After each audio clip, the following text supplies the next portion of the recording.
అంటే నా దృష్టిలో కూడా చాలా ఉన్నాయి. ఇప్పుడు టిక్టాక్ని బ్యాన్ చేయడం జరిగింది. మీకు ఇన్స్టా ఉందా? ఇన్స్టా ఉంది. మీకు ఇన్స్టా ఉంది. సో అంటే నేను ఇన్స్టా వల్ల యూజ్ ఏంటి ఎవరికి? ఇన్స్టా వల్ల యూజ్ అది బ్యాన్ చేసేయమనండి. బ్యాన్ చేయాలి. ఇన్స్టా వల్ల ఏంటి యూజ్? మా అన్నయ్య కొడుకుంటాడు పక్కన. ఒకసారి నేను స్క్రోల్ చేస్తుంటే బూత్ బొమ్మలు వస్తున్నాయి. అంటే ఎందుకు వస్తున్నాయి? సరే ఇప్పుడు మనం చూస్తే మనకు అది నాట్ సజెషన్ చేయడం మనకు తెలుసు. అవును. ఇప్పుడు పిల్లలకు తెలియదు కదా. నాకు వచ్చు. ఇప్పుడు ఏంది నేను చూస్తున్నాను, ఇదేంటి దీన్ని చేస్తే ఏమవుతుందో నేను పిల్లలకి ఆ టైం ఉండదు, దాన్ని స్పెండ్ చేస్తారు. స్పెండ్ చేసినప్పుడు వాడికి కొంచెమైనా నెగిటివిటీ వస్తుంది కదా.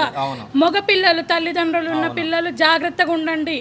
ఆడపిల్లలకి ఎంత ఎథిక్స్ విలువలు నేర్పిస్తున్నామో మగ పిల్లలకు కూడా నేర్పించండి ప్లీజ్. నేను ఎవరిని తప్పు పట్టట్లేదు, అందరికి ఒక్కటే చెప్తున్నా, మన నుంచే ప్రతి తల్లి నుంచి అవేర్నెస్ రావాలి. కానీ నాకు తెలిసి ఫస్ట్ టైం అనుకుంటా మన హైదరాబాద్లో, తెలంగాణలో అంటే ఇట్లా లవ్ చేసుకుని ఒక తల్లిని చంపిన చాలా ఘోరం.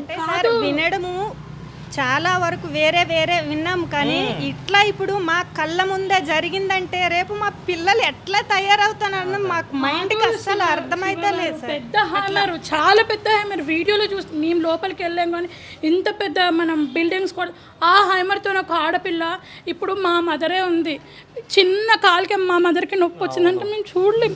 అట్లాంటిది ఒక సుత్తతో ఒక ఆడపిల్ల ఒక తల్లిని చంపింది అనేది చాలా పెద్ద ఇదండి అసలు.